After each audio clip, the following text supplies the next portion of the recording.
Sungguh-sungguh Allah sangat ridho ketika seorang hamba itu makan makan ketika sesuap nasi dia muji Allah, ketika minum seteguk nasi dia muji Allah. Itu kalau orang diridhoni Allah itu wali betul.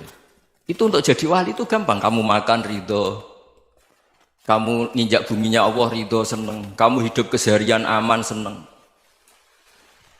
Nah ini supaya sampean kita semua ngaji betapa panduan Rasulullah untuk menggapai ridho Allah itu banyak yang keseharian sekali. Saking kesehariannya banyak dalam hadis dan itu sahih. Nabi menyebut hal-hal yang keseharian. Hatta ma tas'alu fi imra'atika, kamu punya uang kemudian istri kamu bisa makan itu ibadah. Bahkan sebagian ibadah itu dicontohkan Nabi yang akhirnya diprotes sahabat. Yaitu wa fi buti ahadikum sedekah, kamu menggauli istri kamu itu ya sedekah. Sampai sahabat bilang yang benar ya Rasulullah.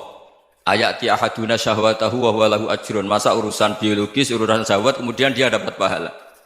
Nabi menjawab, alai salawadu'aha fi haramin akana alaihi wisrun. Bagaimana kalau dia meletakkan ke yang tidak benar itu kan dosa. Nah, hal-hal seperti ini yang saya ingin teman-teman semua. Saya juga agak ingin ngaji demi Anda juga agak ingin. Itu dosa sekali ngaji kok pesanan kelompok tertentu itu enggak boleh. Islam itu untuk semua. Jadi ya cuma karena di depan saya jenengan ya seakan-akan jenengan korbannya. Itu ada ilmunya dalam usul fikih itu. Jadi orang itu harus ngaji usul fikih. Nama yang disebut, mungkin Mas Sufyan masih ingat zaman ngaji usul fikih. Nama yang disebut itu tidak jaminan sebagai prioritas perintah. Jadi misalnya gini, kebetulan yang di depan Nabi itu Abu Dzar. Nabi ya bilang, ya Abu Dzarin ini uhibbuka misalnya, atau ya Mu'ad ini uhibbuka, atau ya Abu Hurairah ini uhibbuka misalnya. Banyaklah riwayat yang Nabi nyebut ya Abu Dzarin, ya Mu'ad, ya Abu Hurairah. Kemudian misalnya Nabi meneruskan khitab, ini uhibbuka, saya mencintai kamu, fakul dubur sholatin, atau sebagian riwayat disebut fala tada'anna dubura kulli sholatin, Allahumma inni ala dzikrika wa syukrika wa husni ibadatik. Saya mencintai kamu, siapa saja, Mu'ad bisa, Abu Dzar bisa siapa. Saya mencintai kamu, mohon kalau habis sholat kamu jangan lupa wiridan Allahumma inni ala dzikrika wa syukrika wa husni ibadatik. Ya Allah, tolong kami permudah supaya mudah ingat Engkau. Anda tidak bisa mentang-mentang, wong nama saya Parmin, nama saya Purnomo, itu yang diperintahkan Mu'ad misalnya. Jadi yang disebut satu, tapi khitab itu untuk siapa saja. Saya teruskan. Jadi saya mohon semua kita melakukan kebaikan itu, kalau dalam kaidah fikih disebut al-yakin la yuzalu bisyak. Banyak kebaikan yang kebenarannya itu 100%. Tidak punya efek samping ke pihak lain, ke kelompok lain, ke komunitas lain. Itu tadi misalnya Anda makan, dan itu murah sekali, hanya butuh satu piring. Setiap punyaan kamu muji Allah, setiap minum kamu muji Allah. Itu redaksinya Rasulullah SAW disebut, Allah sangat ridho ketika seorang hamba makan, kemudian dia memuji Allah. Atau minum, kemudian dia muji Allah. Logikanya gampang, negara seperti ini yang kamu harapkan bentuknya kayak apa, mertua, ipar, komunitas, tetangga, itu nyata terjadi itu kan belum pasti. Sementara yang mesti terjadi adalah kamu butuh makan, kalau tidak mati. Butuh minum, kalau tidak mati. Butuh bumi yang nyaman ditempati, kalau tidak kita juga mati. Sebab itu Allah kalau menyebut nikmatnya itu hal-hal yang keseharian. Alladzi at'amahum min ju'. Allah itu siapa? Allah itu yang menciptakan kamu bisa makan. Tidak berlebihan, Allah itu yang menciptakan kondisi sosial itu ideal. Zaman Nabi itu ya ada orang munafik. Orang-orang pilihan Allah itu juga diuji orang sekelilingnya yang macam-macam. Semua diuji sesuai konteks zaman dan waktu. Nah, tapi ada ibadah-ibadah yang selalu disarankan Nabi. Sampai Nabi itu pernah ditanya, ayul islami khairun ya Rasulullah, Islam terbaik itu gimana? Jawaban Nabi itu unik. It'amut to'am, Islam terbaik itu ya makan-makan, jangan santai-santai. Ketika Allah menyebut beberapa kebaikan, falak tahamal aqobah, wa ma adrokan apa? Mal aqobah. Terusannya apa? Fakku rokobah. Terusannya apa? Au it'amun fi yaumin di masubah. Ya itu acara makan-makan itu juga Islam. Kenapa? Ya bayangkan kalau tidak ada makanan, kita mati kan? Kondisi sosial tidak ideal itu Anda masih gak apa-apa, tapi kalau Anda tidak makan, Anda tidak minum, Kamu punya istri cerewet masih bisa hidup, punya mertua cerewet masih bisa hidup. Tapi kalau tidak makan bisa mati. Berarti penting mana istri sama makan? Penting mana? Makan. Semoga istri Anda dengar, nanti kamu disuruh makan tapi pulang deh. Itu kalau dibahasakan makan masih memahami. Penting mana nasi satu piring dengan istri. Nggak ada nasi mati, nggak ada istri belum mati. Penting mana? Gak berani jawab kan? Nah, ternyata Anda ada garang kan di depan istri. Jadi saya mohonlah, mungkin Mas Sufyan Sauri tadi yang bisa bantulah. Teman-teman tuh ngaji yang keseharian saja. Karena kita nyari ridha Allah itu berdasar firman Allah. Dan firman Allah itu menyebut keseharian tuh riang, gampang. Yaitu tadi misalnya wa min ayatihi manamukum billaili wan nahar. Termasuk ayat-ayat Allah itu kamu tidur. Maka dulu itu ada guyonan, ada tokoh Mu'tazilah, kelompok dalam Islam yang berpikir manusia itu bisa menentukan ikhtiarnya sendiri. Karena saya bisa duduk, duduk, ingin berdiri, berdiri. Karena kelompok ini nggak terima kalau semua kehendak Allah, nanti bagaimana kalau semua kehendak Allah kok ada hisab ya, ada sanksi. Lucunya itu dia akhirnya, ini cerita ya, mencintai seorang perempuan, cantik sekali. Dan itu dia menjadi ahli sunnah itu oleh hal-hal yang sepele. Karena istrinya cantik, ya namanya suami istri hubungan intim. Terus ditanya, Mas, masih ingin lagi? Masih. Silahkan diulang lagi. Wah ya tidak bisa. Katanya manusia bisa menentukan yang diinginkan. Itu tobat itu. Itu nggak bisa ditobatkan Mas Sufyan Ats-Tsauri. Orang cantik yang mudah nobatkan orang itu orang cantik. Segampang itu. Akhirnya kita tahu, makanya kalau dalam kitab Hikam itu disebut al-aqil mayyakul madza yaf'alu wa hubi wal ghafil mayyakul madza af'al. Orang yang punya akal karena sadar ini wilayah Allah, semua milik Tuhan. Itu dia tiap hari berpikir, besok Allah akan melakukan apa terhadap dunia ini. Kamu merencanakan suatu mau plesir, ternyata gempa. Mau wisata ke Rusia, ternyata perang. Kamu tidak pernah tahu apa yang akan terjadi besok. Wa ma tadri nafsum madza taksibu ghadan. Tapi anda semua kita ini sering punya jadwal permanen. Makanya saya kalau diundang siapa saja, sana takdir. Yang jelas Gus ini acara penting. Ya masih acara penting nak pangeran ngersakno piye? Kowe ape dadi pangeran, kamu kok mau jadi Tuhan? Itu kadang ya kiai. Penting Gus acara ini jenengan harus memastikan bisa. Loh kamu itu yang ngajarin tauhid, sesuatu itu biadillah kok bilang-bilang apa pasti. Kalau maksa terus tak tobatkan loh kamu kata saya. Ya kalau gitu Gus bilang insya Allah. Wah itu hati saya, fisik saya, roh saya sudah bilang insya Allah. Tidak usah kamu latih kata saya. Nah hal-hal tauhid keseharian itu gampang sebetulnya. Wal ghafil yaqulu madza af'al. Tapi orang yang lupa Allah dia setiap hari bilang besok apa? Kita bisa melakukan apa? Seakan-akan dia itu aktor, dia penting, dia subjek permanen, dia. Padahal kita ini hanya objek kehendak Allah Subhanahu wa taala.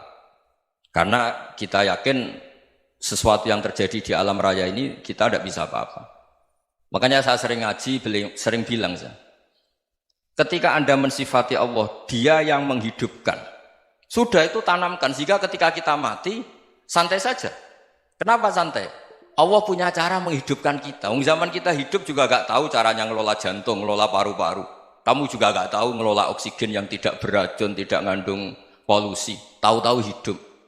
Gak ingin tua ya tahu-tahu tua, gak ingin mati tahu-tahu mati. Selama ini kita hidup juga gak tahu apa-apa sebetulnya. Hanya gaya tok, punya jadwal, punya planning. Kalau kamu bisa menentukan pilihan Anda, pasti Anda istrinya cantik, 4 neriman semua, kona'ah semua. Nyatanya enggak kan? Ada 1 jelek, cerewet. Wah itu kan, nyatanya enggak bisa apa-apa Anda kan? Dan kamu bawa mati lagi.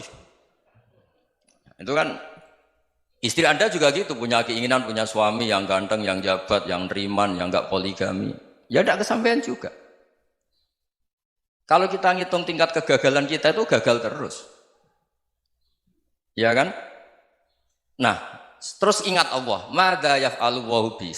Orang yang punya akal selalu berpikir Allah itu menghendaki apa terhadap saya. Loh sama-sama orang ngelihat orang yang serius. Itu kata Anda itu pemikir berat, serius. Senang punya tokoh yang merengut karena kamu anggap serius. Tapi sebagian orang anggap orang yang serius itu wong merengut, wong masam, wong muka kok ditekuk. Jadi sama Itu hati ya muqallibal qulub tsabbit qalbi ala dini. Karena kita enggak tahu cara berpikir kita tentang orang lain, tentang sekeliling kita. Misalnya kita orang baik yang jenis ngrumat fakir miskin. Ada orang bangun masjid mewah itu janggal. Apa artinya masjid mewah kalau banyak orang kelaparan? Tapi kalau yang jenis pendidikan apa artinya masjid mewah kalau tidak bisa ngaji? Nanti yang jenis infrastruktur apa artinya ini kalau semuanya punya sudut pandang yang berbeda-beda. Dan Islam mengapresiasi semua kebaikan. Tapi katakan semua kebaikan itu adalah kehendak Allah Subhanahu wa taala. Karena apapun baik Anda itu pakai fasilitas yang diberikan oleh Allah Subhanahu wa taala. Sehingga ini yang disebut qulillah tsumma darhum fi khawdihim yal'abun. Ya kembali tadi ke tema-tema bahwa keseharian Anda ini sudah Islami. Saat Anda tidak bisa melakukan apa saja. Saya sering ada jenazah, biasanya kalau tetangga meninggal saya sering disuruh ngelepas. Saya bilang orang ini baik. Karena sering ngelamun di rumah, sering nganggur di rumah. Ditanya sama anaknya, kenapa Gus nganggur baik? Ya kalau dia nganggur artinya juga agak berbuat sesuatu yang maksiat kan? Ya kan? Orang nganggur di rumahnya ya tidak bunuh orang, tidak maling, tidak korupsi, ya namanya nganggur di rumah. Lah cuma istri cara pandang nganggur gak menghasilkan uang gitu. Tapi juga gak menghasilkan kriminal kan? Jadi sebenarnya Islam itu makanya kalau sampai ngaji usul fikih itu ada kitab usul fikih namanya Lubul Usul, itu terkenal sekali di pesantren itu. Itu kalau ngapresiasi keseharian itu luar biasa. Izma min mubahin illa wa yatahaqqaqu bihi tarku haramimma. Karena keseharian yang mubah saat Anda lakukan itu ada kehebatan yang luar biasa, yaitu meninggalkan haram. Makanya dulu banyak orang-orang alim ketemu temannya itu guyon sampai semalaman. Itu biasanya yang semangat Islam itu kiai kok tidak tahajud, kiai kok tidak witir. Orang yang sedang mapan uangnya banyak, malam itu tidak kelayaban itu sudah luar biasa. Melawan nafsu supaya tidak maksiat itu sudah luar biasa. Supaya lupa guyon sama temannya semalaman sampai subuh. Gejolak-gejolokan ngenang zaman miskin, zaman kuliah nggak jelas, zaman apa. Melihatnya jangan tarkut tahajud. Seperti ini meninggalkan tahajud, tapi meninggalkannya ini talkul muharramat. Jadi kayak apa hebatnya? Sehingga Imam Ghazali punya riwayat yang agak unik. Hatta takuna ibadatu akhiri hadil ummah iku an-naum. Sehingga suatu saat ibadah terbaik umat ini itu tidur. Itu kan riwayat kontroversi. Ketika Imam Ghazali tanya, kenapa iya? Kenapa kamu mulai keluar dari rumah itu sudah banyak maksiat? Melihat perempuan yang enggak mahram, melihat fenomena. Tapi kalau kamu tidur itu enggak melihat apa-apa. Tapi juga kamu jangan nganggap tidur itu ibadah betul. Saatnya melakukan fardu ain malah masih tidur. Tapi itu sudut pandang yang menjadikan kita Islam itu gampang. Jadi saat Anda tidak bisa aktivitas apa-apa, misalnya ada beberapa orang yang lumpuh. Lumpuh itu memang nggak bisa Jumatan, nggak bisa ibadah, tapi dia juga nggak bisa maksiat. Tidur itu memang Anda saat itu tidak bisa tahajud, tidak bisa witir, tapi saat itu ada zina, ada maling, tidak gosipkan orang, tidak bully orang, tidak menanamkan kebencian, tidak hasud. Sehingga tidur menurut Allah Ta'ala wa min ayatihi manamukum billaili apa? Wan-nahar. Karena di tidur itu selain ada unsur istirahat, jaga kestamina, juga ada unsur meninggalkan beberapa keburukan. Nah saya mohon ibadah yang keseharian ini kita jaga. Supaya kita semua baca ayat itu fasih. Fasih itu tertanam di hati. Allah itu siapa? Alladzi at'amahum min ju'i wa amanahum min khauf. Dan Allah kalau cerita di Quran itu anna sababnal ma'a sabba tsumma syaqqaqnal ardha wa syaqqa fa ambatna fiha habba wa inaba wa qadba wa zaituna wa nakhla wa hadaika hulba. Kamu tahu saya ini siapa kata Allah? Saya ini adalah Tuhan yang menurunkan air. Kemudian ada tanaman banyak. Habba wa inaba wa qadba, ada zaitun, ada tin, kalau orang Jawa mungkin ada tela, ada padi, ada mangga, ada pisang. Sudah. Wa inaba wa zaituna wa nakhla wa hadaika hulba. Ada perkebunan yang lebat. Tujuannya apa? Mata Allahkum, silahkan kamu pakai, kamu nikmati. Tapi karena kadang kita ini punya ide-ide besar. Tadi untuk syukur saja nunggu punya istri riman, rumah baik, tetangga baik, komunitas baik, semuanya baik baru syukur. Lama-lama nanti ada di surga, syukurnya nunggu surga paling kelas A. Itu sudah ada yang menghuni Rasulullah, kamu nggak boleh di situ. Masa untuk syukur saja? Repotnya Masya Allah. Jadi mohonlah Quran yang kalau Anda hafalkan juz sama itu kan ada ayat-ayat yang kayak tadi. Ya, fal yang dzuril insanu ila ta'ami. Coba lihat. Apa yang kamu makan ya? Dari mana? Dan untuk mempertahankan hidup kamu keseharian. Jadi jangan kira ibadah itu harus membentuk komunitas yang versi Anda. Ibadah itu harus yang hal yang mulu-mulu. Kesehariannya Anda alami. Loh ini saya tidak bikin-bikin. Saya ngaji bukan karena berdasar pesanan. Itu ayat yang saya baca kan betul ada ayatnya kan. Fal yang dzuril insanu ila tu'ami anna sobabnal ma'a sobba thumma syaqaqnal ardo syaqqa fa ambasna fiha habba wa inaba wa qadba wa zaituna wa nakhla wa hadaika ghulba. Terusannya apa? Mata'al lakum, silakan kamu nikmati. Mata itu silakan kamu nikmati. Ya kayak sampean dikasih hidangan ya makan. Ya sudah makan, habis makan ya minum, habis itu ngantuk ya tidur. Ya sudah normal-normal saja. Kayak apa indahnya Islam? Tapi Anda mencari Islam yang gimana lagi? Nah itu yang diajarkan guru-guru kita, diajarkan sanad kita sampai Wali Songo, sampai Rasulullah SAW. Bahwa pada akhirnya ada jihad, ada perang. Itu dulu memang perang, bukan membunuh, beda. Dulu kita dijajah Belanda ya perang, dan itu normal karena kita dijajah. Jadi ketika orang lain ingin baik sama kita, wa in ahadum minal musyrikin astajaroka ya fajirhu hatta yasma'a kalam Allah. Kalau mereka ingin baik ya kita baik. Makanya ada istilah mustakman, mu'ahad. Kalau mereka ingin damai, berdampingan dengan kemajmukan ya itu yang lebih baik. Karena memang Islam menghormati proses perdamaian. Wa in janahu nawa lisalmi ya fajnah lah. Kalau ingin damai ya kita harus